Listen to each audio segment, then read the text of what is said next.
읽어보시면 그들이 명심하여 정사들과 권능들에게 복종하고 행정관들에게 순종하며 위에 있는 권세에 복종하는 그리스도인이 되어야 된다. 두 번째, 또 모든 선한 일을 하도록 준비하게 하며, 우리가 구원받은 목적이 선한 일을 하게 하심이라고 에베소서 2장 10절에서 여러 번 반복해서 공부했었죠.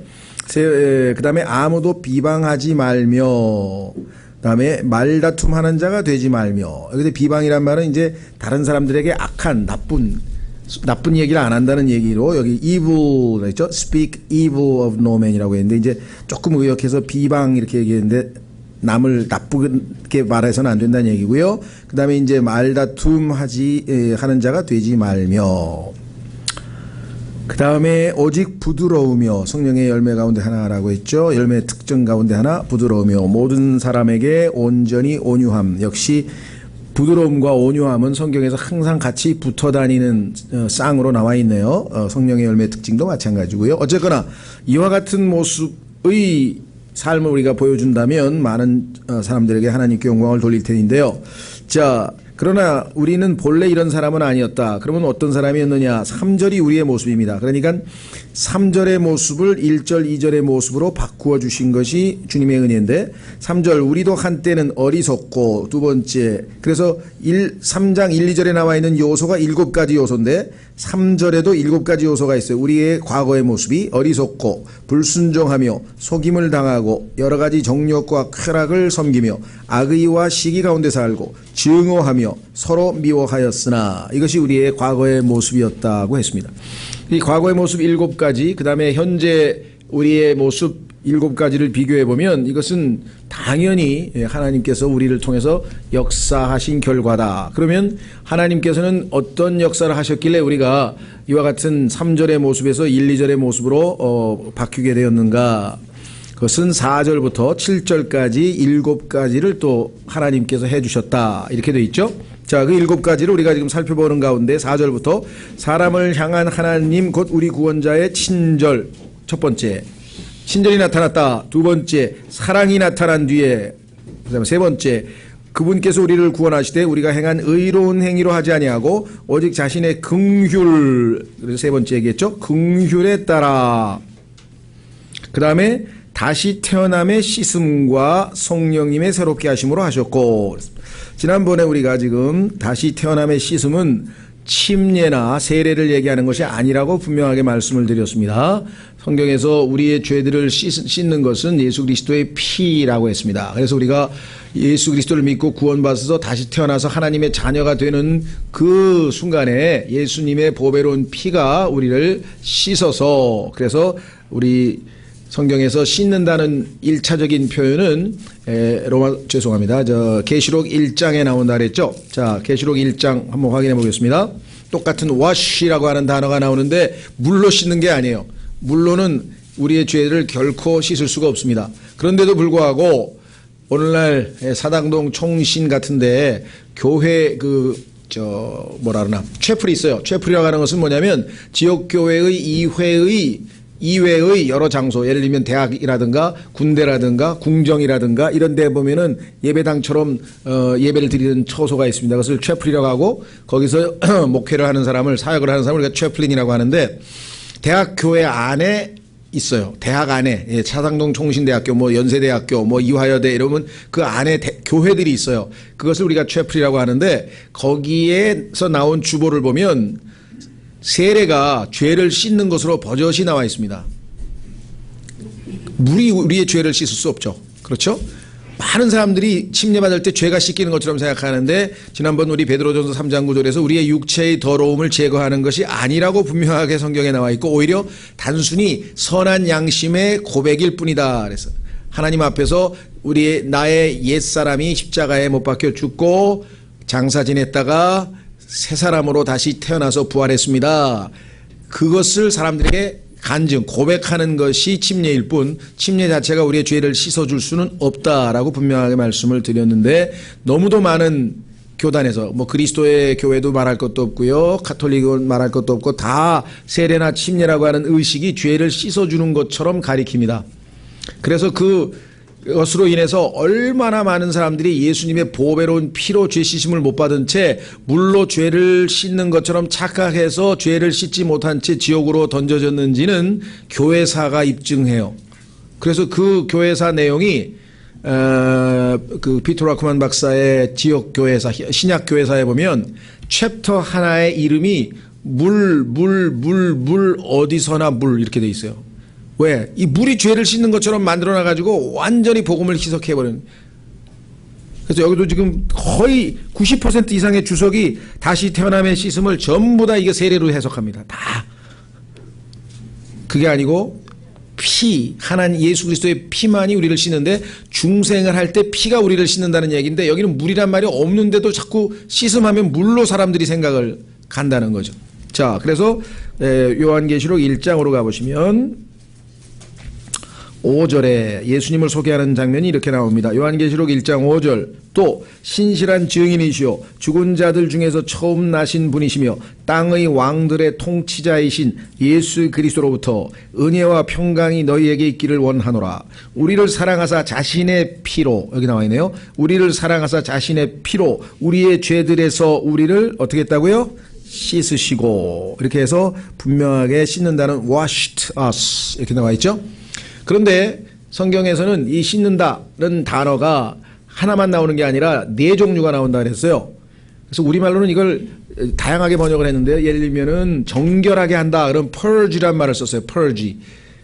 이 정결하게 한다. 이 purge라고 하는 단어는 공산당에서 숙청한다고 할 때 쓰는 뜻이에요. 싹 제거해버린다 이런 뜻으로. 그 다음에 cleanse 하면은 이제 그야말로 깨끗하게 clean이라는 동사의 형용사의 동사니까 cleanse 하면은 깨끗하게 만든다. 그런 단어가 또 쓰이고요. 그 다음에 purify 순결하게 한다. 오염이 되어 있는 것들을 싹 제거해가지고 purify 이게 뉘앙스가 조금씩 다르지만 결국은 의미는 다 하나죠. 정결하게 만들어서 우리가 하나님 앞에 깨끗하게 설 수 있는 것을 말하는 겁니다. 자, 그래서 지난번에 거기까지 했어요. 그럼 오늘은 성경에서 또 아주 묵직한 주제 중에 하나가 뭐냐면 다시 뭐라고 나와 있나요? 뭐라고 돼 있죠? 다시 태어남. 아까도 죽지 아니함. 그러니까 우리말로는요, 이 명사를 만드는 게 참 표현이 좀 어색하죠. 죽지 아니함. 이게 이제 형용사에다가 미음자를 하나 붙여가지고 명사화하면 이게 한문처럼 용어로 딱 떨어지는 게 아니라 죽지 아니함. 근데 아까 얘기한 것처럼 그냥 불멸, 그 다음에 이제 다시 태어남. 이거면 우리는 다시라는 부사에다가 태어난다고 하는 동사까지 합쳐가지고 이거를 명사 형태로 만든 것 뿐이지 실제 명사는 아니라 이 말이에요. 그렇죠. 그런데 한문으로 하면 중생. 다시 태어나요. 중생. 이렇게 하면은 용어가 딱 들어오잖아요. 그래서 저도 잘 모르겠어요. 이게 이제 우리말로 다시 태어남으로 해야 더 썩 들어오지 않느냐. 그래서 거듭남이라고 하는 말을 우리가 또 쓰기도 해요. 그렇죠? 예, 거듭남. 그런데 아마 거듭남은 개역성경에서 써서 그러신지 약간 거듭남이라는 용어는 일단 또 빼고 다시 태어남이라고 해서 아예 순수 한글로 이렇게 잘 만드신 의도는 굉장히 저는 존중하고요. 다만 이게 성경적 용어로 딱 정의를 내리는데 다시 태어남 또는 죽지 아니함 이거는 용어로서는 제가 볼 때는 조금 안 맞는 것 같아요. 불멸, 중생 이렇게 돼야 영어 같은 것도 regeneration, immortality 이렇게 딱 나와서 명사 형태가 있어야 되는데 우리나라 말은 명사가 형태가 없으니까 부사 플러스 동사 플러스 미음만 딱 집어넣어서 명사를 이렇게 만든 형국이 되어버렸다. 이거는 이제 참조로 여러분들이 이제 관심 갖고 생각을 좀 해보시면 좋을 것 같아요. 어쨌거나 중요한 거는 이제 다시 태어남, 중생, regeneration이라는 용어가 여기 나와 있는데 이 용어는 사실 성경에는 이 용어 자체는 2번밖에 안 나와 있습니다. 한번 확인을 해보시면 마태복음 19장으로 가보겠어요. 다시 태어남. again이란 말이죠. regeneration. 근데 replenish에서는 다시를 안 쓰셨네. 여기서는 다시를 쓰셨는데 하여간 그 얘기를 하려고 하는 건 아니고 자, 마태복음 19장으로 가보겠습니다.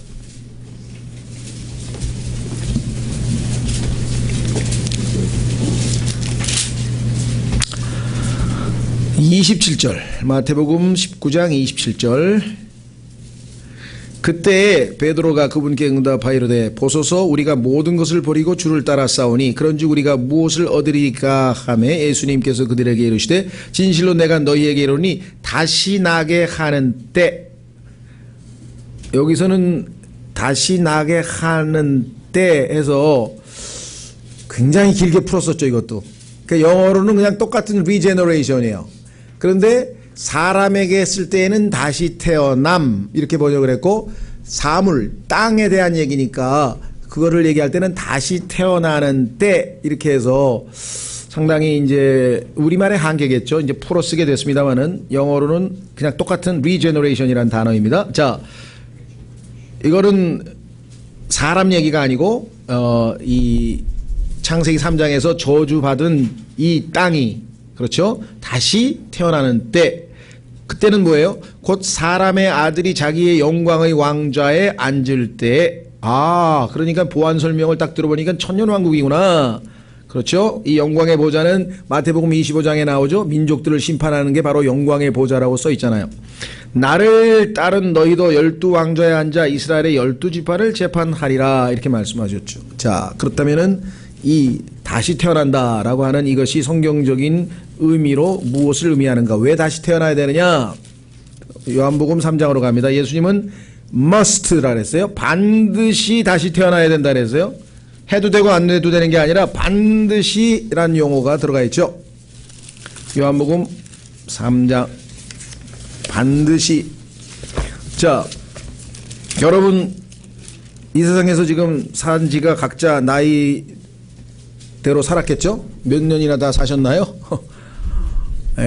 제가 요즘에 뭐라 그러나 체력도 좀 떨어지고 하여간 그 무리, 호주 갔다 온 이후서부터 하여간 스케줄이 꽉 막 밀리는 바람에 이제 좀 무리를 해가지고 체력적으로 좀 이제 지쳐가지고 우스갯소리를, 야, 이게 9수라는 게 있다는데 9수인가? 그랬더니 우리 애들 엄마가 있다. 그거는 한국 나이로 치는 거야. 당신은 넘어갔어 벌써. 그런가요? 한국 나이로 치는 거예요?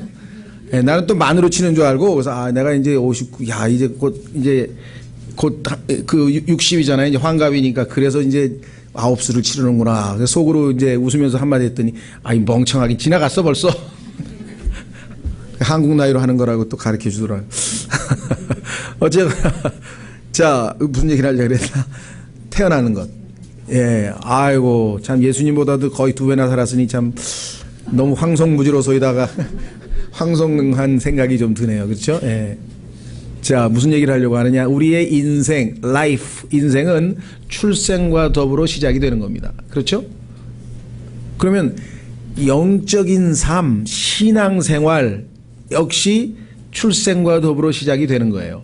이 세상에 아무리 똑똑하고 아무리 돈이 많고 아무리 뛰어나고 아무리 뭐 미모고 아무리 뭘 다 갖춰도 출발은 다 엄마 뱃속에서 나오는 것으로 출발했듯이 영적으로도 똑같아요. 어떤 신분 여하에 따라 뭐 그거에 상관없이 모든 인간은 하나님의 아들이 되려면은 역시 출생으로부터, 사람의 아들로 태어나려면 우리의 신체적, 육체적 출생, physical birth, 이거를 우리가 first birth, 첫 번째 출생이라 그러죠. 예. old birth, 옛날 태어났죠. 그래서 우리가 다시 태어난다고 할 때는 new birth, 새로 태어난다. second birth, 두 번째로 태어났다. 이렇게 얘기하죠. 그 다음에 physical이 아니라 이번에는 spiritual birth, 영적 출생이다. 이렇게 얘기하죠. 그러면 이름이 많이 붙이면 붙일수록 많아질 수 있어요. 그래서 거듭나야만 우리의 신앙생활의 시작이 되는 거예요. 근데 거듭나지도 않고 신앙생활을 하는 사람이 너무 많어. 그럼 그건 신앙생활이에요? 아니에요? 허당이지, 허당. 종교생활이지, 신앙생활이 아니지. 생명이 없잖아요. 생명이 없는데, 태어나질 않았는데 교회를 20년 다니면 뭐하고 30년 다니면 뭐냐고 50년 다니면 뭐하냐 이게. 안에 생명이 없는데. 그렇죠. 그래서 예수님께서 너희는 반드시 다시 태어나야만 한다. 확인해 보겠습니다. 요한복음 3장 그 유명한 니고데모 이야기로 한번 가보겠네요. 왜냐? 예수님께서는 육체의 출생과 영의 출생을 비교해서 쉽게 설명을 해주세요. 자, 요한복음 3장 1절, 바리새인들 중에, 여러분들 바리새인들 하면은 벌써 별로 이미지가 안 좋죠? 야, 바리새인들 같아. 예를 들면 율법주의고 그냥 괜히 자기 의의를 내세우는 사람 이렇게 되지만요. 사실은 바리새인들이 당대에는 굉장히 수준 높은 사람이고 도덕적으로 뛰어난 사람들입니다. 그렇죠? 함부로 우리가 이렇게 비판할 자격은 없어요. 바리새인들이 굉장한 사람들이에요. 다만 그들이 이제 자기 의의를 드러낸 것이 문제지만 여러분과 저의 평상적인 신앙생활과 바리새인들의 이렇게 믿음 생활을 비교해 보면 이 사람들은 우리보다 한참 수준이 높아요. 엄청난 헌신과 엄청난 희생을 한 사람이기 때문에 쉽게 우리가 바리새인을 이렇게 비판할 수는 없고요. 다만 이제 그들이 한 행동 중에 특정한 행동이 주님 앞에 합당치 않았는데 그것은 하나님 대신에 자기들을 너무 내세운 게 이제 문제였죠. 자, 첫 번째 1절 바리새인들 중에 니고데모라는 사람이 있었는데 그는 유대인들의 치리자더라. 룰러 다스리는 자 대단히 높죠. 바로 그가 밤에 예수님께 나와 그분께 이르되 젊은 선생님한테 나오려니까 조금 뭔가 창피했나 봐요. 이 나보다 한참 한 30이나 30살이나 어린 사람한테 가가지고 내가 선생님 하기도 좀 그랬는지 어쨌는지 하여간 밤에 몰래 왔네요. 자, 다른 사람들의 눈이 있었겠죠. 우리가 당신은 하나님으로부터 오신 선생인 줄 아나이다. 이유가 뭡니까? 하나님께서 함께하지 아니하시면 당신이 행하시는 이 기적들을 오늘 오전에 말씀했죠. 기적들을 아무도 할 수 없나이다. 하나님께서는요, 유대인들은 기적을 행하면 하나님만 할 수 있는 일을 어떤 인간이 하면 그 사람은 하나님이 보냈다. 이렇게 알도록 구약에 써 있어요. 그래서 하나님께서 모세에게 가르쳐준 게 뭐예요? 내가 하나님으로부터 왔다는 걸 누가 믿어요? 그러니까 그래? 그럼 막대기 집어 던져봐. 딱 던지니까 뭐 뱀이 탁 기적부터 시작하잖아요. 유대인들은. 그러니까 이방인들은 기적하고는 상관없어요. 그러니까 자꾸 기적 보러 다니지 마세요. 유대인이 아닌 이상. 하나님은 유대인하고는 기적으로 유대인들은 기적을 요구할 권리가 있어. 원래부터 그렇게 출발했기 때문에. 이방인은 아닙니다. 우린 또 이방인도 아니고 이제 하나님의 교회가 됐지만 하나님이 교회가 된 사람이 자꾸 기적 보여달라 그러면 그건 넌 유대인도 아닌데 왜 자꾸 그걸 보여달라 그러냐 할 거 아니에요. 성경에 써놨는데. 자, 예수님께서 그에게 응답하여 이르시되 진실로 진실로 두 번 얘기하셨네요. 중요한 얘기니까 내가 너에게 이르기를 사람이 다시 태어나지 아니하면 옛날 성경에는 거듭나지 아니하면 이랬죠. 자, 하나님의 왕국을 볼 수 없느니라 하시니라. 니고데모가 그분께 이르되 사람이 늙으면 어떻게 태어날 수 있나이까? 왜? 첫 번째 출생, 육적 출생밖에는 아는 게 없어요. 그럼 니고데모는 그러냐? 이 세상에 있는 모든 사람이 다 똑같죠. 육적 출생이라는 게 한 가지 종류뿐이지 뭐. 어머니 아버지 사이에서 태어나는 거지 뭐 어떤 또 다른 출생이 있어요? 그러니까 아니 지금 나이가 늙었는데 어떻게 또 태어납니까? 그가 자기 어머니 태에 두 번째 들어갔다가 태어날 수 있나이까 하며 우리가 생각할 때는 야 영적 수준이 니고데모 야 너 굉장히 저질이다 야 이게 이 정도밖에 모르냐 속으로 그러실 분이 계시지만 우리가 이제 성경을 공부하고 거듭나서 뭘 아니까 지금 그러고 있지 그렇죠? 예? 니고데모는 너무나 당연한 반응을 보인 거예요. 이 무슨 소리입니까 이게 엄마 뱃속에 또 들어가란 말이에요 저보고? 5절 예수님께서 대답하여 이르시되 진실로 진실로 내가 내게 이르노니 사람이 물에서 나고 너는 물에서 나는 출생 하나만 알고 있는데 두 번째 또 필요해 뭐냐 물에서 나고 그 다음에 자 여기 보면은 우리말은 고로 끝났어요 고 그렇죠 근데 영어는 어떻게 돼요 and of the spirit 물에서 나고 그리고 한 번 더 나야 돼 근데 이게 우리는 이제 이 접속사를 고라고 하는 이 어미 처리로 해서 넘어가죠. 이것도 하여간 우리말과 영어에는 큰 차이인 것 같아요. 그래서 우리말에는 영어의 and가 엄청 생략되어 있는데 끝에 고나 며 하며 할 때 며나 고로 처리한 게 너무나 많아요.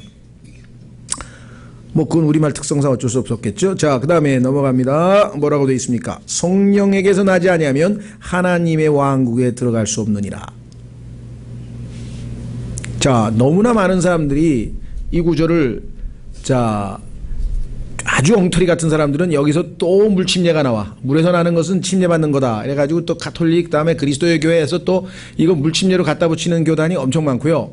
그다음에 이제 일부 보수주의 그래도 복음을 아는 복음교회라고 하고 좀 뭘 안다는 사람들은 물에서 난다는 얘기는 말씀을 얘기한다. 말씀. 왜? 오늘 오전에 보니까 베드로전서에 말씀으로 거듭난다고 써 말씀으로 다시 태어났다고 써 있었죠? 그게 바로 이 얘기가 그 얘기다 이거예요. 그렇죠? 예. 그런데 문제는 뭐냐면 물에서 나고 한 번, 첫 번째 출생. 두 번째 출생, 성령에서 괜찮습니다. 이게 조는 사람 다 깨면 됐지 뭐. 그거 보세요. 여러분들이 좋으니까 하나님께서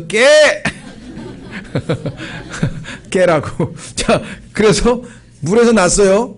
그리고 한 번 더 나야 돼. 그래서 성령에게서 난 것은 이렇게 얘기했단 말이에요. 그러면은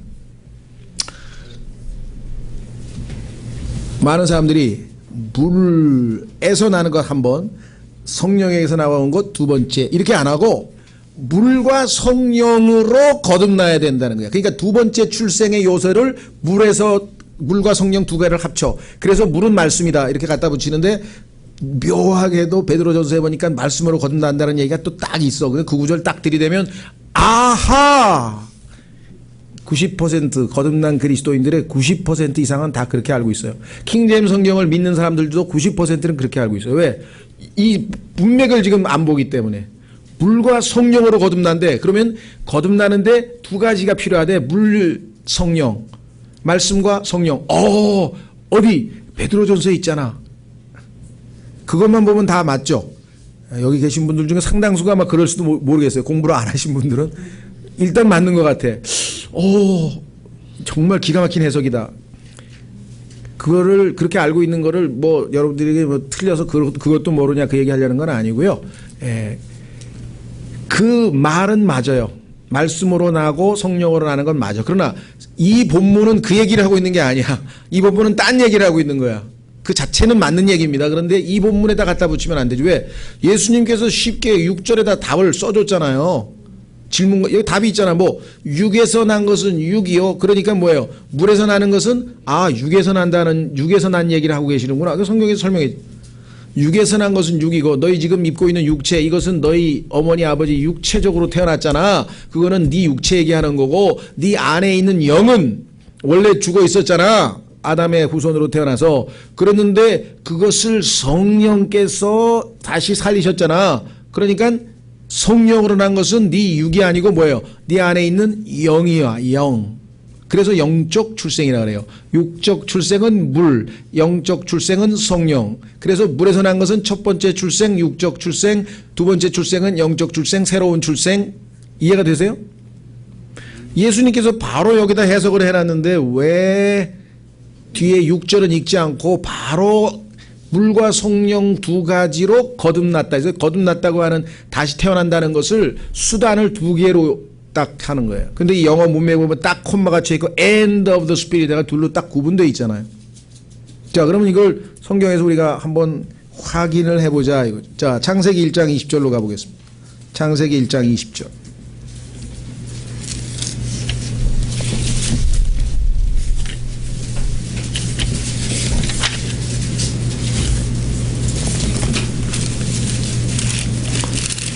자, 여러분들 아시다시피 창세기 3장에서 어떻게 됐습니까? 죄를 지었죠? 그래서 인간은 영과 혼과 몸으로 이루어졌죠? 처음에 하나님께서 흙으로 인간을 지었습니다. 그게 우리의 몸이었어요. 그래서 우리 지금 현재 우리의 이 몸을 성분 분석을 해보면은 흙 성분하고 정확하게 일치한다 그러죠? 화학 성분이. 권은택 형제님이 화학을 전공한 것 같은데 확인 한번 해주세요. 나중에 뭐 진짠가. 사람의 몸과 흙의 성분이 똑같다는데 화학적 성분이. 그 책에서 읽었어요. 근데 뭐 과학적으로 그렇다니까 저는 그런다고 알고 있었는데 어쨌거나. 자, 그 다음에 우리의 영은 하나님께서 사람 속에 지었다 이렇게 써 있어요. 스가랴서 12장 1절에 사람 속에 영을 지으신 분이시여 이렇게 써 있어요. 그러니까 영은 하나님이 지으셨는데 어떻게 지으셨느냐고 봤더니 코에다가 숨을 불어 넣으셔서 우리의 영이 지어졌어요. 창세기 2장에 나오잖아요. 코에다 숨을 불어 넣으셔가지고 사람 속에다 영을 집어넣으신 거죠. 하나님께서. 그렇죠? 그때 우리의 몸과 하나님의 영이 만나는 그 중간에 living soul, 살아있는 생명체가 탄생을 해가지고 그것을 혼이라 그러는데 혼. 그래서 하나님께서 인간의 본질은 혼이야. 그래서 살아있는 혼이 되었더라 이렇게 써있죠. 확인해 보겠습니다. 창세기 2장. 그런데 이 창세기 2장에 있는 이 표현을 살아있는 혼이라고 하는 말을 개역성경에 생령이라고 써놨어요. 생령. 생령이라고 하는 말은 살아있는 영이잖아요. 살아있는 혼이 아니고. 그러면 이게 앞뒤 문맥이 안 맞는 거예요. 왜? 인간은 영과 혼과 몸으로 되어 있는데 혼은 어디로 가버렸냐 이거예요. 그렇죠. 데살로니가 전서에 보니까 사람은 영과 혼과 몸으로 되어 있다고 써 있는데 혼은 창세기 2장에서 그럼 창조가 안 됐습니까? 그냥 개역성경으로 봐서는 인간이란 무엇인가, 이게 성경적 인간론이라고 하는데 biblical anthropology라, 인간이란 무엇인가서부터 개역성경으로는 풀리지가 않아요. 그래도 어떻게 구원 얘기를 하겠어요? 교리를 설명할 수가 없대. 교리를 설명할 수가 없대. 틀린 성경 가지고는. 무슨 말이 이해가 되시겠습니까? 혼과 영은 완전히 다른 거예요. 자, 여기 보세요. 7절에 주 하나님께서 땅의 흙으로 사람을 지으시고, 이거는 뭐예요? 몸이죠. 생명의 숨을 그의 콧구멍에 불어넣으시니, 이것이 뭐예요? 영이죠. 사람이 살아있는 혼이 되니라. 그래서 사람의 혼은 지, 정, 의를 갖춘 전인격체입니다. 지, 정, 의를 갖춘 전인격체로 소위 말하면 심리학자들이 말하는 자아, 나, 자아, 에고, 히라보로 얘기하면 에고, 자아, 나, 그게 바로 우리의 혼이에요. 이것이 가장 소중한 거예요. 그래서 예수님께서 사람이 온 천하를 얻고도 자기 혼을 잃으면, 그 잃는다는 얘기는 뭐냐면요, 그 혼이 본래 하나님께서 지으신 그 아름다운 원래의 형태가 망가져서 짐승 벌레의 모양으로 바뀌어서 저 지옥에서 영원히 불타버리면 무슨 유익이 있겠느냐 이 말이에요. 그러니까 주님께서 말씀하시는 혼을 잃어버린다고 하는 얘기는 우리가 지옥의 형벌을 당하면 이 땅에 온 천하를 얻어봐야 마지막 죽음 후에 지옥에 가버리면 무슨 의미가 있느냐, 그런 뜻으로 주님 말씀하신 거예요. 그래서 세상에서 제일 중요한 게 뭐예요? 사람의 혼이에요. 근데 오늘날 사람들은 하나님 말씀대로 안 해. 왜? 마귀가 야, 혼에 대해서는 관심을 안 갖게 만든다. 죽음 후에 우리가 어디를 가느냐, 이 문제에 대해서는 사람들에게 관심을 딱 끄고, 그럼 뭐하냐, 이 땅에서 살아있을 때 재밌게 살아야지. 그죠? 지금을 즐기라. 그 유명한 말이 있죠. Carpe diem.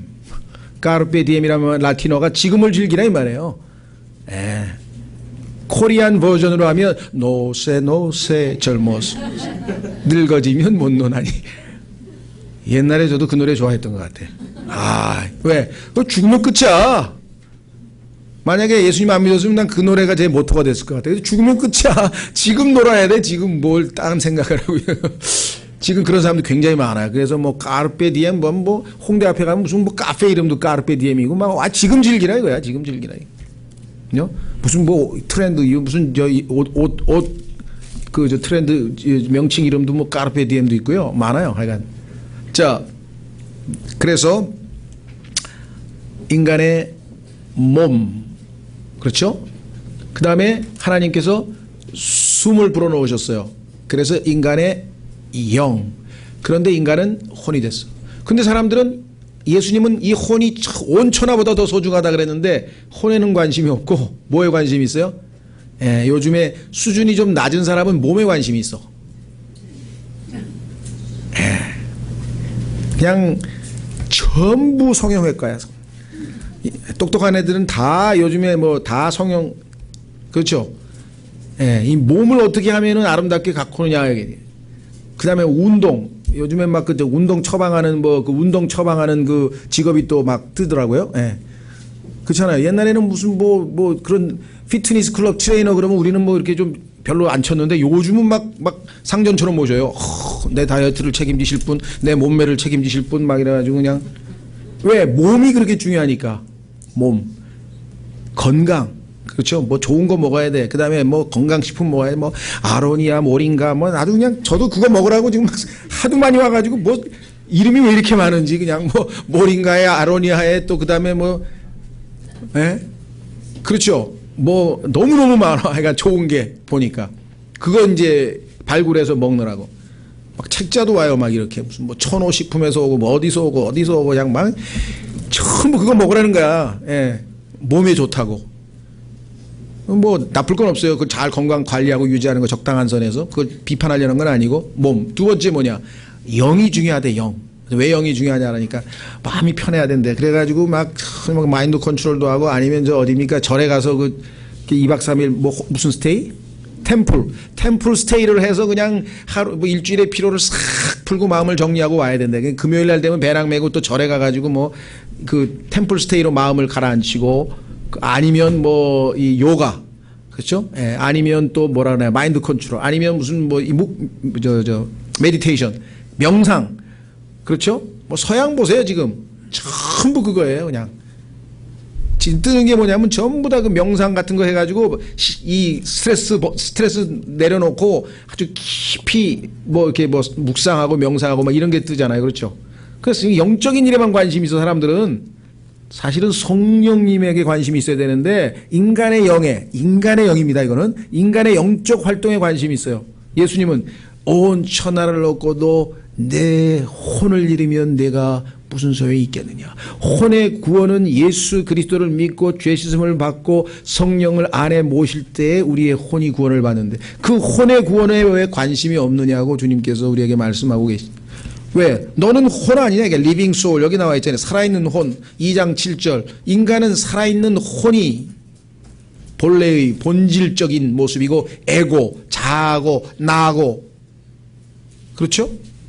자 그래서 이제 우리는 처음에 창세기 3장에서 죄를 지었습니다. 영은 작동을 멈췄습니다. 그래서 우리가 영적으로 죽었다 이렇게 얘기를 하죠. 그 다음에 혼은 어떻게 됐습니까?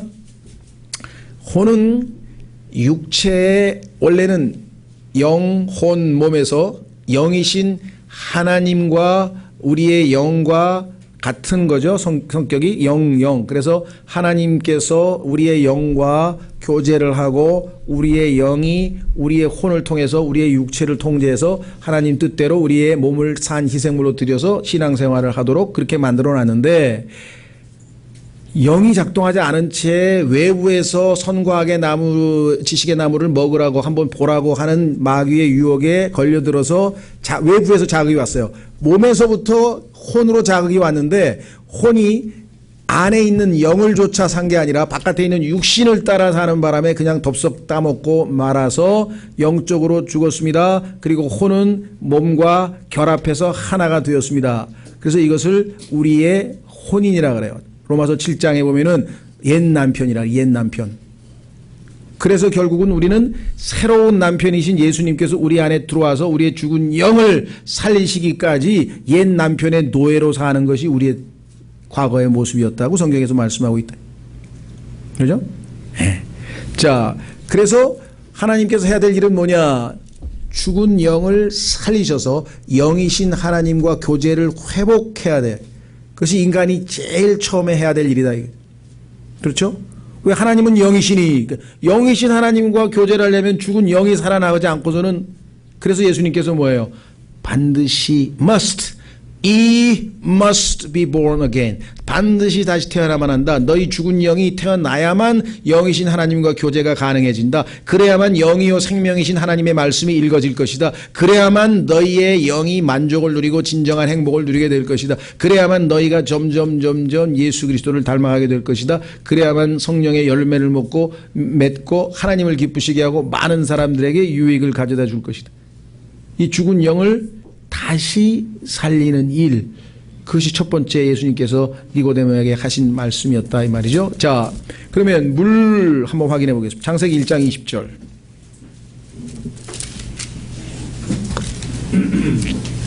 창세기 1장 20절 하나님께서 이르시되 물들은 생명이 있어 움직이는 창조물과 땅 위 하늘의 열린 궁창에서 나는 날짐승을 풍성히 내라 하시고. 자, 그러면 여기에 나와 있는 것은 뭐라 하십니까?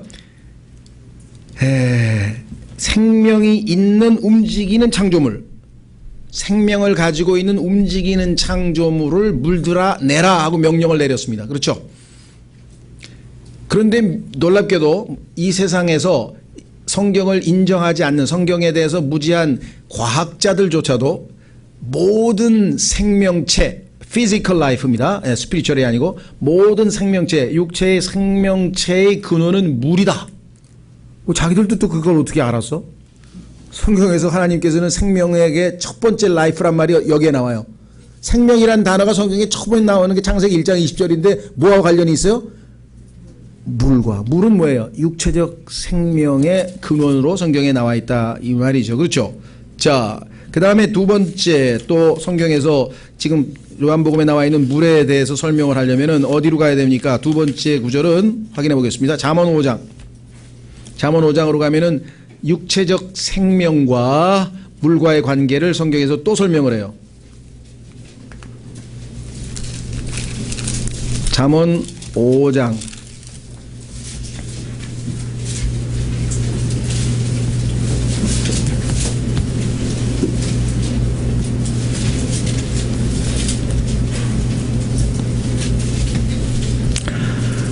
15절 내 물 저장고에서 물을 마시며 내 우물에서 흐르는 물을 마시라. 내 샘들이 널리 퍼지며 거리들에서 물 많은 강들이 되게 하되 그것들이 오직 내 것이 되게 하며 너와 함께하는 낯선 자들의 것이 되지 못하게 하라. 자 보세요. 내 샘이 복되게 하며 또 내가 젊을 때 취한 아내와 더불어 기뻐하라. 자, 어제 우리 신학원에서 잠언 개요 배우신 분들은 성경에서 말씀하는 것이 바로 이 방법이라 그랬죠. 반복 방법인데 보완 방법. 예를 들면 내 샘이 복되게 하며 단수. 그렇죠? 그래서 밑에 보면은 그 샘이 뭐로 나와 있어요? 아내. 내가 젊을 때 취한 아내와 더불어 기뻐하라. 이렇게 되어 있죠. 그러니까 위에 16절에 있는 샘들은 자녀들이 되겠죠. 그래서 성경에서 보면은 단수로 된 생명, 그러니까 아내와 그 다음에 복수로 된 자녀들과의 관계에서 인간으로서의 생명의 관계를 나타낼 때 물이라고 하는 표현을 역시 또 사용하고 있다는 것을 확인해 봅니다. 자, 이사야서 48장. 이사야서 48장에 가면은 계속해서 이 원칙이 성경에서 이어져요. 이사야서 48장에 보면은 하나님께서 이렇게 이야기를 합니다. 피지컬 라이프에 대한 얘기입니다. 육체의 생명에 대해서 하나님은 일관성 있게 말씀하고 계신다. 이사야서 48장 1절. 이사야서 48장 1절. 오 야곱의 집이여 이 말을 들을지어다. 너희는 이스라엘이라는 이름으로 불리고 유다의 뭐에서 나왔다고요? 물들에서 나왔으며. 생명의 흐름, first generation, 1세대 할아버지, 2세대 아버지, 3세대 손자 쭉 이 흐름을, 생명의 흐름을 물에서 나왔다고 주님께서 지금 가르쳐주고 있죠.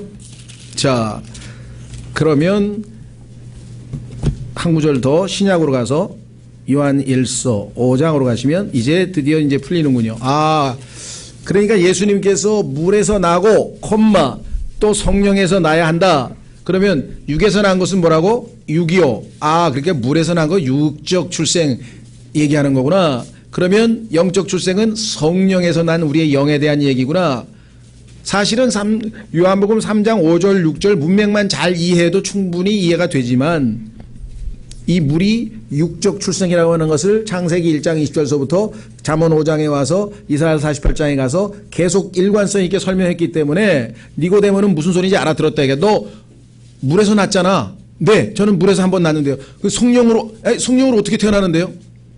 성령으로 나는 건 뭐 니고데모는 지금 모르고 있지. 그런데 내가 다시 태어나야만 한다고 말한 거를 이상하게 여기지 말라게, 놀래지 말라게. 너는 아마 지금 놀래고 있는 모양인데 이상하게 생각하지 말라 하면서 쉽게 바람을 예를 들어서 쉽게 설명을 해 주셨단 말이에요, 니고데모에게. 자, 요한일서 5장으로 가면 여기 답이 나오네요. 6절. 요한일서 5장 6절.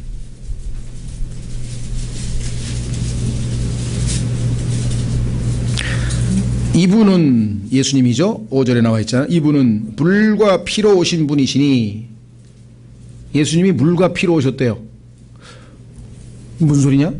곧 예수 그리스도시라. 물로만 오지 아니하고,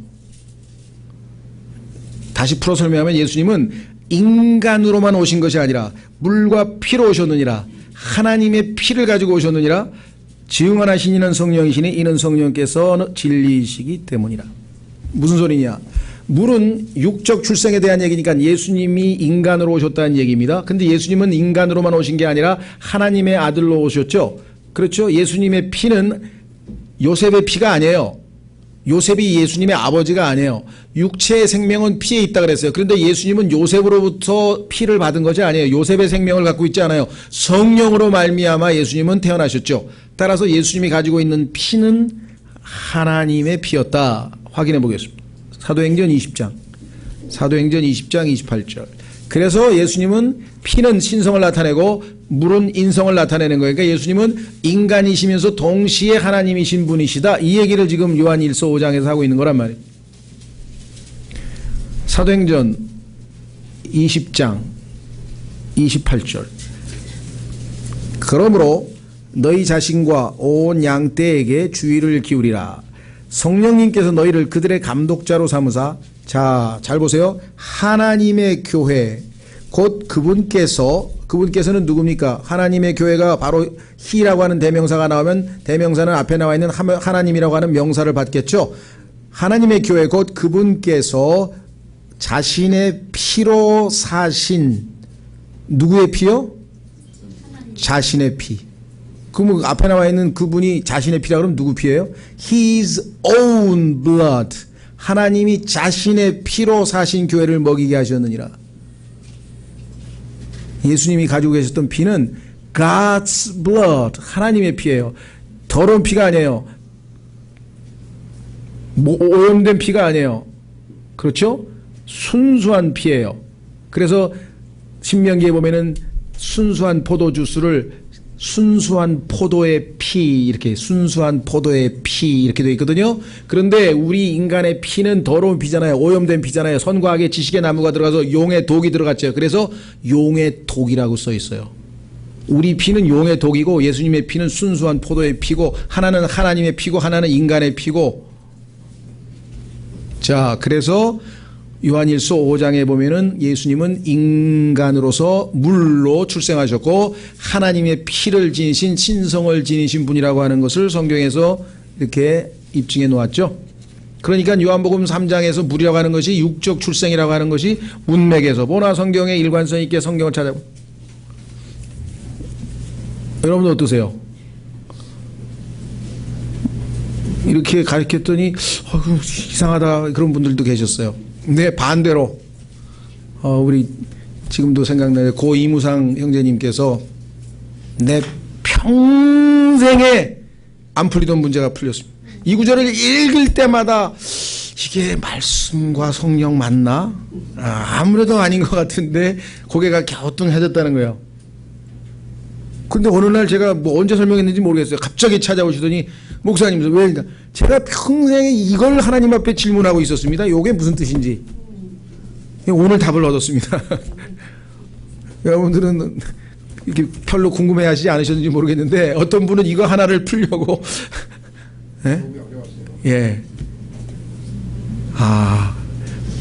이해가 되시겠죠? 예수님은 사실은 문맥에서 보면 금방 이해가 돼요. 영어 문맥으로는 콤마 딱 되어 있고 두 종류, 물 출생, 성령 출생, 육 출생, 영 출생, 금방 이해가 되는데 이거를 사람들이 이해를 못하니까 다른 엉뚱한 얘기를 갖다 붙이시니까 하나님은, 사실 유대인들은 이미 알고 있었어요. 왜? 육적 출생은 물에서 나왔다는 것을 구약 성경을 통해서 알고 있었기 때문에 니고데모가 거기에 대해서 아무런 토를 안 달았어요. 왜?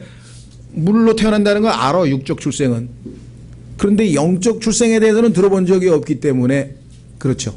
이것이 우리가 지금 디도서에서 우리에게 이루어내신 중생, 다시 태어남의 얘기입니다. 어마어마한 얘기죠. 그렇죠. 자, 그래서 예수 그리스도께서 우리 안에 들어오신다. 예수님을 영접했습니다. 그러면 성령께서 우리 안에 들어오시죠. 그러면 성령으로 났다고 써 있잖아요. 여기. 이거는 아래로부터의 출생이 아니라 위로부터의 출생이라 그래서 하나님에게서 났다고 써 있어요. 왜? 성령님이 하나님이시니까. 하나님께서 성령을 통해서 이룩하셨죠. 확인해 보겠습니다. 요한복음 1장 12절. 요한복음 1장 12절에 보면 이거는 하나님에게서 난 자라고 돼 있어요. 엄마에게서 한 번 태어나면 두 번 죽어야 돼. 육체적으로 한 번 죽고 나중에 둘째 사망해서 영원한 지옥으로 가야 돼요. 그런데 두 번 태어난 사람은 한 번 죽든지 안 죽고 휴거되든지 둘 중에 하나예요. 두 번 안 죽어요. 둘째 사망은 어마어마한 겁니다. 영원한 불못에서 영원한 고통을 당하는 거예요. 그 둘째 사망의 고통을 면하게 해주기 위해서 예수 그리스도께서 이 땅에 오셨다 이 말이에요. 자, 그래서 우리는 지금 어디로 간다 그랬습니까? 예, 요한복음 1장 12절에 13절, 12절 확인해 보겠습니다. 요한복음 1장 12절 그분을 받아들이는 자들 곧 그분의 이름을 믿는 자들에게는 다 하나님의 아들이 되는 권능을 그들에게 주셨으니 그분께서 주셨으니 이들은 혈통으로나 육신의 뜻으로나 사람의 뜻으로 나지 아니하고 오직 누구에게서? 하나님에게서 태어난 자들이니라. 예수 그리스도 앞에 주님 저는 죄인입니다. 주님께서 제 대신 십자가에서 저희 죄값을 다 치르신 것을 믿습니다. 장사되셨다가 부활하셔서 지금 하나님 보좌 우편에서 저에게 구원의 초청을 해주신 거 감사합니다. 주님을 나의 구원자로 여기 나와 있죠. 믿어 받아들이겠습니다. 영접하겠습니다. 라고 믿음의 고백을 하는 순간 성령님께서 우리를 예수 그리스도의 몸된 교회 안에다가 집어넣어서 아담 안에 있던 우리가 그리스도 안으로 옮겨집니다. 이것을 성령 침례라고 한다 그랬고 이것은 고린도전서 2장 13절에 기록되어 있다. 12장 13절 중요합니다. 이거 성령 침례죠. 그 다음에 어떻게 돼요? 내주 성령님께서 이제 우리 안으로 들어오셔서 우리의 죽어있던 영을 어떻게 됐습니까? 살리셨다. 죄와 허물로 죽었던 우리를 살리셨으니 그리스도께서 살리셨으니라고 에베소서 2장 1절에 써있죠. 죽었던 우리를 살렸다. 그래서 우리의 죽은 영이 살아나서 이제 하나님과 영적인 교제가 가능하게 된 것이죠. 그렇죠? 예. 자, 그러면 우리의 혼은 어떻게 됩니까? 우리의 혼. 자, 이게 이제 중요한 거예요.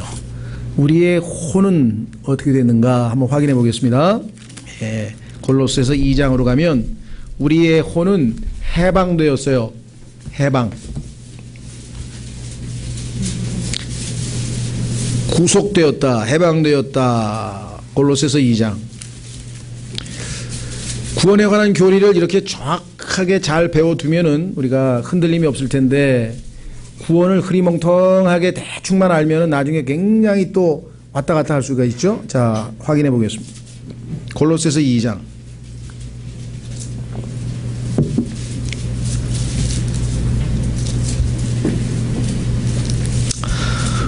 찾으셨습니까? 9절. 그분 안에는 하나님의 신격의 모든 충만이 몸으로 거하고 예수님 또 너희는 모든 정사와 권능의 머리이신 그분 안에서 완벽하며 영적인 모든 존재의 머리 되신 분이죠. 11절. 또한 그분 안에서 그리스도의 할례로 말미암아 육신의 죄들에 속한 몸을 벗어버림으로 손으로 하지 않은 할례로 할례를 받았느니라. 영적 할례에 대해서 우리가 또 정확하게 좀 이해를 하셔야 돼요. 근데 이거는 정말 영어 킹제임 성경을 가르치는 그 진영 안에서도 교리적으로 정확하게 깊이 있게 공부 안 하는 분들은 별로 손을 안 대는데 이게 굉장히 중요한 개념입니다. 여기 써 있죠. 자, 어떻게 됐다 그랬습니까? 그리스도의 할례, 그 다음에 이 할례를 뭐라고 했냐면 손으로 하지 않은 할례. 왜? 아브라함에게 하나님께서 창세기 17장에서 유대 민족들은 다 할례를 하라고 이제 할례의 언약을 체결했죠. 그런데 그것은 손으로 한 할례예요. 그렇죠? 손으로 돌칼을 가지고 그렇죠? 예, 신체 일부를 잘라내는 것이 할례라 이 말이죠. 그렇죠? 그러니까 이번에 우리가 받은 할례는 손으로 하지 않은 할례예요. 그러면 무슨 할례냐? 그리스도의 할례예요. 이 그리스도의 할례라고 하는 것은 뭐냐면은 이건 영적인 오퍼레이션인데 그 밑에 보십시오. 12절. 너희가 침례 안에서 그분과 함께 묻혔고 그분을 죽은 자들부터 살리신 하나님의 활동에 대한 믿음을 통해 자, 여기 보면은 하나님의 활동, the operation of God. 얼마나 정확한가 보세요. 이 오퍼레이션이라고 하는 단어가 의학 용어로 수술입니다. 수술. 자, 육체에다가 아브라함이 칼로 수술을 했잖아요. 그렇죠? 예. 그 현대에서도 그래서 그냥 포경 수술이라고 그러잖아요. 옛날 유대인들은 할례란 말을 쓰죠. 수술을 했대. 수술. 몸에다가. 그런데 이번에는 수술은 수술인데 operation of God. 이건 영적 수술이야. 하나님의 말씀이 들어왔는데 그게 성령의 칼이야. 에베소서 6장에 써있죠. 성령의 칼, 하나님의 말씀이 내 안에 들어옵니다. 그래서 아까 어떻게 됐어요? 자, 창세기에서 죄를 짓는 순간에 영은 죽어버렸고 혼은 육체의 노예가 돼서 옛 남편에게 사로잡혀서 속박 가운데 끌려다니게 살게 돼서 결혼이라고 하는 것은 둘이 들러붙어서 하나 되는 거잖아요. 그래서 우리의 몸, 근데 이 순간에 타락해버렸죠. 그래서 타락한 몸과 혼이 결합을 해서 하나가 됐어요. 이것을 성경에서 flesh이라 그래요. 육체. body, 원래는 body였어요. body라고 하는 것은 중립적인 것이고 좋은 것이었어요. 하나님 보시기에 인간을 만들고 좋았다 그랬잖아요. 매우 좋았다 그랬더니 body는 원래 좋은 거였어요. 그런데 타락하는 순간 뭔가 이상한 물질이 선과 악의 나무라고 하는 그 열매 안에 들어있는 뭔가가 들어왔어요. 성경에서는 용의 독이라 그랬어요. 뭔가 들어왔어요. 그래서 우리의 몸이 타락해가지고 부패됐어요. 그리고 그 안에 뭐가 있어요? 죄가. 우리의 육체 안에 죄가 거한다 그랬잖아요. 그 죄가 지금 우리 안에 들어와서 딱 지금 있고 우리의 혼은 육체에게 순종하는 바람에 시키는 대로 따먹었기 때문에 선악과를 들러붙어서 하나가 되어버렸어요. 그렇죠? 예. 그 순간 성령님께서 들어오셨어요. 우리의 죽은 영을 살리셨어요. 그 다음에 하나님의 말씀의 칼로, 예리한 영적인 칼로 우리의 옛 타락한 몸과 우리의 혼을 칼로 예리하게 쫙 갈라내서 분리시켰어요. 여기 나와 있잖아요. 육신의 죄들의 몸을 벗어버렸다. 여기 정확하게 써 있는 거 보세요. 골로새서 2장에 뭐라고 써 있나? 11절에 육신의 죄들에 속한 몸을 어떻게 했다고요? 벗어버림으로. 그래서 우리의 혼이 구속받은 거예요. 이제부터 우리의 손으로 도둑질을 하고 살인을 하고 이 손으로 죄를 져도 우리의 혼은 더럽혀지질 않아요. 왜? 분리되어 있기 때문에. 이게 따로 떨어져 버렸기 때문에. 구약에서는 혼이, 그러니까 육체로 죄를 지었는데, 예를 들면 내가 살인했어. 그러면 혼이 죄를 지었다 그래요. 왜? 혼하고 몸하고 들러붙어서 하나이기 때문에. 구약에서는 이게 들러붙어서 하나이기 때문에 내 육체로 죄를 지면 내 혼이 죄를 진 거예요. 그래서 구속을 받고 피를 들여서 죄사함을 받아야 돼요. 그렇죠? 신약에서는 예수님께서 하나님의 말씀의 칼로 이걸 갈라놔 버렸기 때문에 실제로 위치는 여기 안에 놓여있기는 놓여있죠. 우리 몸 안에 들어가 있죠. 우리 혼이 들어가 있기는 들어있지만 들러붙어서 하나가 아니에요. 그러기 때문에 우리의 책임이 큰 거예요. 과거에 구원받기 전에는 이게 들러붙어서 하나가 됐기 때문에 육체가 죄 지으라 그러면 그냥 죄를 지어야 돼. 왜? 들러붙어 하나니까. 항상 같이 가는 거니까. 노예로 사는 거니까. 그런데 갈라놔서 할례가 됐거든요. 그렇게 되면 나는 이제는 육체에 더 이상 노예가 아니에요. 벗어났다 그랬잖아요. 옷을 벗어버렸다. 그렇기 때문에 안에 와 계신 예수 그리스도 내주하시는 성령님께 순종할 수 있는, 그렇죠, 우리의 의지만 순종하겠다고 하면 얼마든지 순종이 가능한 상태가 돼 있는 거예요. 그래서 그리스도인은 이 세상에 있는 구원받지 못한 사람보다도 훨씬 더 도덕적으로 뛰어나야 되는 것이 바로 이런 이유라 이 말이에요. 과거에는 그냥 시키면 100% 죄를 져야 되지만 지금 뭐예요? 내가 얼마든지 죄가 다시 나에게 욕을 하면 뭐라 그래요? 나는 죄에 대해서 죽었다 그래서 하나님께서 로마서 6장, 그렇죠? 그리고 하나님을 향해서 의에 대해서 살아있다. 죄에 대해서 세상에 대해서는 죽었고, 그렇죠? 의에 대해서 하나님께 대해서는 살았다. 이 영적 할례라고 하는 것은 쉽게 이야기하면 이런 겁니다. 그러니까 여러분들이 이 냉장고에 있는 그 얼음 얼리는 그 이렇게 이 플라스틱 있잖아요. 예. 그거에다가 얼음을 넣어가지고 집어넣었어요. 그러면 땡땡 얼어붙었잖아요. 그죠? 안 떨어지죠? 그죠? 그 상태에 있는 게 우리 과거의 상태예요. 예수님 믿기 전에. 그런데 그거를 아주 뜨거운 물에다가 싹 집어넣어서 딱 떼는 순간에 딱 떨어져 버려요. 일종의 그 영적 수술이 그런 식으로 나가지고 딱 떨어져 버렸어. 근데 위치는 거기에 놓여 있어 그대로. 근데 실제로는 붙어 있는 게 아니잖아요. 얼마든지 꺼낼 수 있죠. 이해가 되시겠어요? 그래서 우리는 육신 안에 모양은, 형태는 있지만 실제적으로는 육신을 따라 살지 아니한다. 이렇게 써 있어요. 한번 확인해 보겠습니다. 그게 고린도 어디에 있나? 내가 지금 기억이 고린도 후서 한번 보시죠. 내가 지금 우리가 육신 안에 있으나 육신을 따라 살지는 아니한다. 그 구절 한번 누가 아주 중요한 구절인데 한번 확인할 수 있을까 모르겠네. 10장 3절이네. 10장 3절.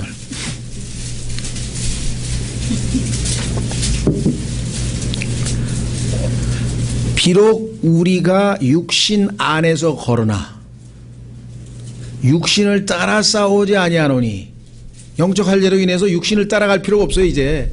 그러나 위치적으로는 여전히 우리는 육신 안에 있죠.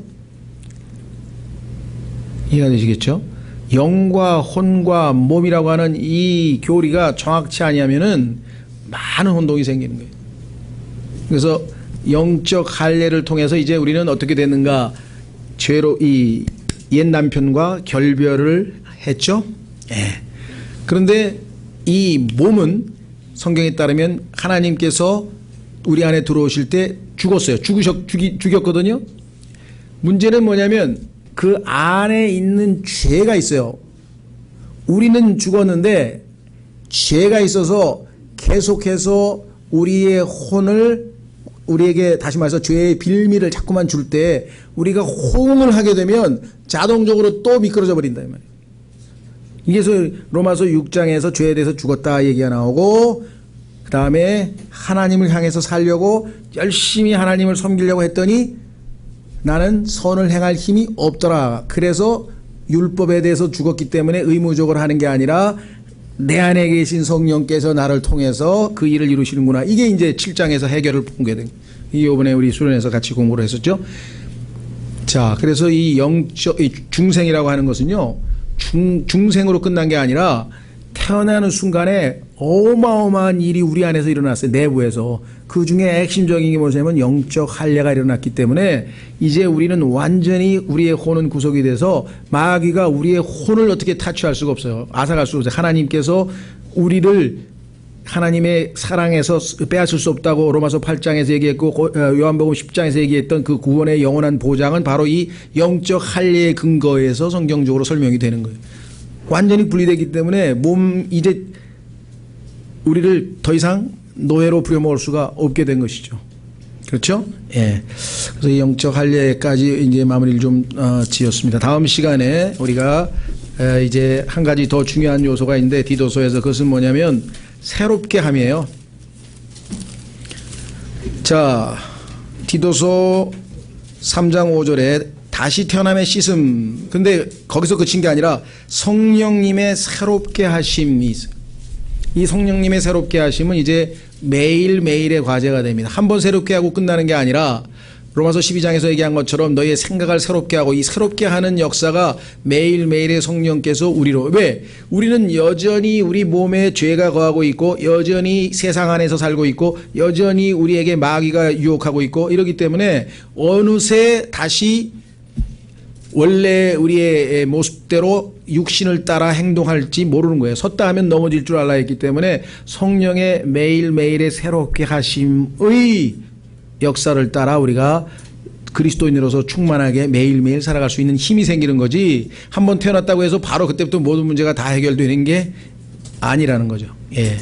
다음 시간에 새롭게 하심, 그 다음에 7절까지 마무리를 지면 이제 7가지 예수 그리스도께서 행하신 그걸 통해서 우리는 3절의 모습에서 1, 2절의 놀라운 이상적인 모습으로 바뀌게 되고 매일매일 새롭게 하심을 따라 이와 같이 지속적으로 변화가 가능하다, 이렇게 되겠습니다.